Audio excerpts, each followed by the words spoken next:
Hi everybody, it's Alicia. I was doing story time at the library for the last couple months, so I decided, or they asked me if I could do story time online, so we'll give it a shot. I was gonna read a book, an ocean book today, and then I can even show you how to do some crafts if you have these materials around your house after the story, and little crafts like this, using things that you might have laying around, hopefully, that you can try at home. So why don't we start with a song? And I don't know if I've sang this one before at the library. It might be a new one, but you guys can learn it, and then hopefully you can sing along at home. Okay, it goes like this. Slippery fish,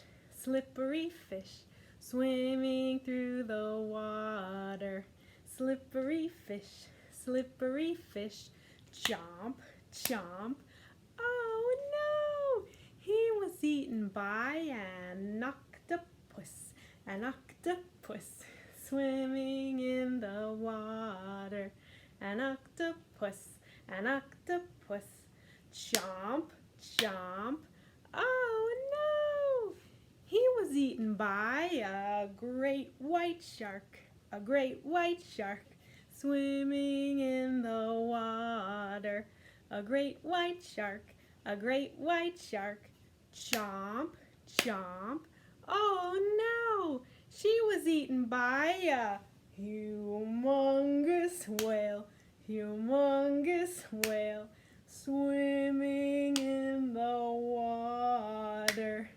Humongous whale, And then the whale says, burp, excuse me. There's the song, Slippery Fish.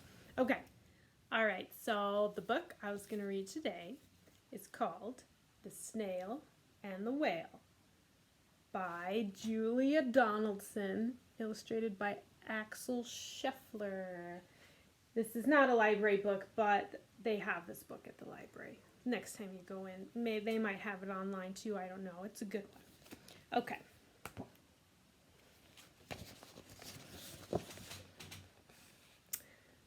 This is the tale of a tiny snail and a great big gray-blue humpback whale. This is a rock as black as soot, and this is a snail with an itchy foot. The sea snail slithered all over the rock and gazed at the sea and the ships in the dock. And as she gazed, she sniffed and sighed. The sea is deep and the world is wide. How I long to sail, said the tiny snail.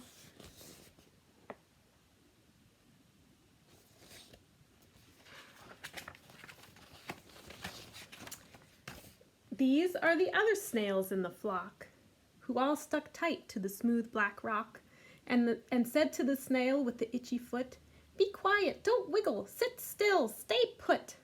But the tiny sea snail sniffed and sighed, then cried, "I've got it, I'll hitch a ride."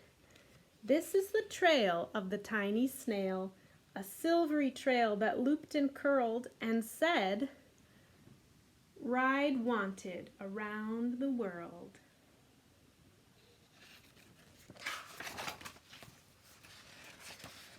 This is the whale who came one night when the tide was high and the stars were bright. When a humpback whale, immensely long, who sang to the snail a wonderful song of shimmering ice and coral caves and shooting stars and enormous waves. And this is the tale of the humpback whale. He held it out of the starlit sea and said to the snail, "Come sail with me." This is the sea, so wild and free, that carried the whale and the snail on his tail to towering icebergs and far-off lands.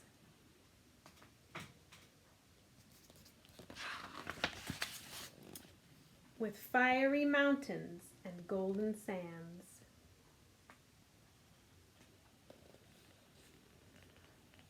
And there's the little snail. Hitching a ride.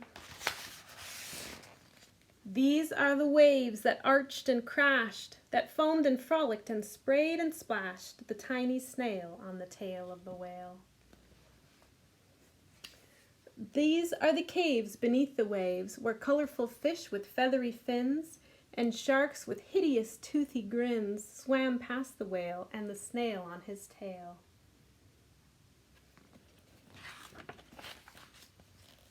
This is the sky, so vast and high, sometimes sunny and blue and warm, sometimes filled with a thunderstorm, with zigzag lightning flashing and frightening the tiny snail on the tail of the whale. See if we can show you his close-up. He's a little bit scared. And she gazed at the sky, the sea, the land, the waves and the caves and the golden sand. She gazed and gazed, amazed by it all. And she said to the whale, "I feel so small." But then came the day the whale lost his way. These are the speedboats running a race, zigging and zooming all over the place, upsetting the whale with their ear-splitting roar, making him swim too close to the shore. This is the tide slipping away. Uh-oh. And this is the whale lying beached in a bay.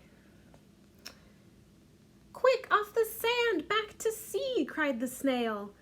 "I can't move on land, I'm too big," moaned the whale. The snail felt helpless and terribly small. Then, "I've got it," she cried, and started to crawl. "I must not fail," said the tiny snail. These are the children running from school, fetching the fireman. Oops, I missed a page. Did I miss a page? I did miss a page. This is the bell on the school in the bay, ringing the children in from their play. This is the teacher holding her chalk, telling the class, "Sit straight, don't talk." This is the board, as black as soot, and this is the snail with the itchy foot. "A snail, a snail!" The teacher turns pale. "Look," say the children, "it's leaving a trail." This is the trail of the tiny snail, a silvery trail saying, "Save the whale." These are the children running from school, fetching the fireman, digging a pool, squirting and spraying to keep the whale cool. This is the tide coming into the bay. And these are the villagers shouting, "Hooray!" as the whale and the snail travel safely away. They save the whale. Back to the dock and the flock on the rock, who said, "How time's flown, and haven't you grown?" And the whale and the snail told their wonderful tale of shimmering ice and coral caves and shooting stars and enormous waves, and of how the snail, so small and frail, with her looping, curling, silvery trail, saved the life of the humpback whale. Then the humpback whale held out his tail, and on crawled snail after snail after snail. They're all going for a ride. And they sang to the sea as they all set sail on the tail of the gray-blue humpback whale.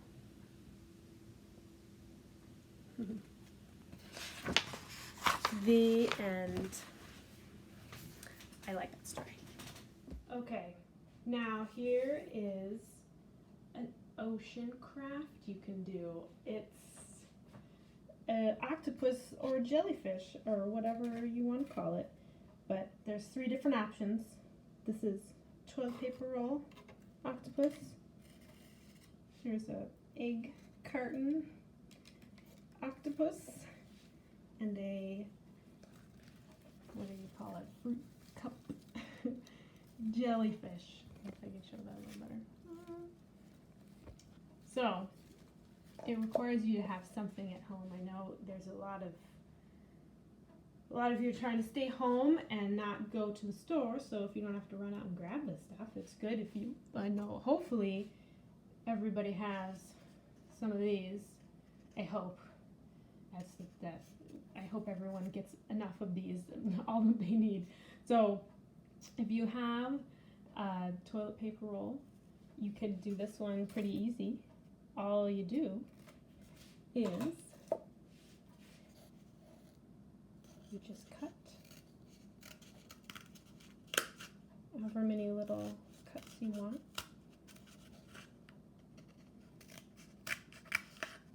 Just halfway up. Like that. You could actually color this first. Or you can color it after. So there you go. And then you could take marker.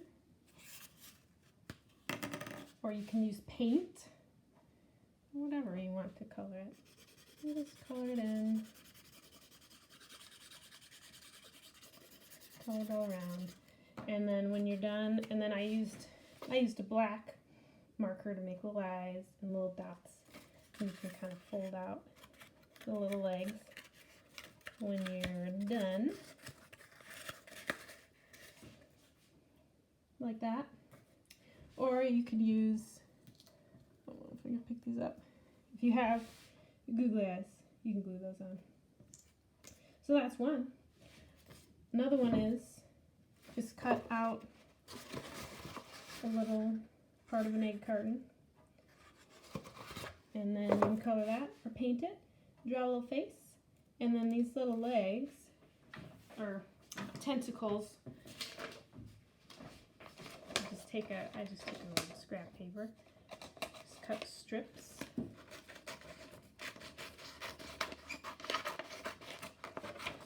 And then cut the strip in half. And then you can take your little strips of paper. No, I didn't bring a pencil over here, but pencil works better. But then you can take it and wrap it around a pencil or a marker. Curl it around there. And then it should curl. It curls better with a pencil. You could use your finger even, maybe. And then you've got a little curly tentacle that you can glue on. Just put a little glue right there. Stick it on right in there. Do it all around. And then you've got a little octopus. And then the last one is if you have a little plastic cup laying around, you use tissue paper. So just cut the same thing, just cut some strips of tissue paper. Just cut in strips. And then when you got those all cut out, you can glue those on like that. And you could do all of them. You can have a little jellyfish octopus family. So there you guys go. I'll see if I can find some more recycled crafts to show you guys. So that was it. I'll try to do this every week. I hope you guys liked it. I hope you're all staying safe and healthy, and I miss seeing everybody. Take care, everybody, and see you next time. Bye-bye.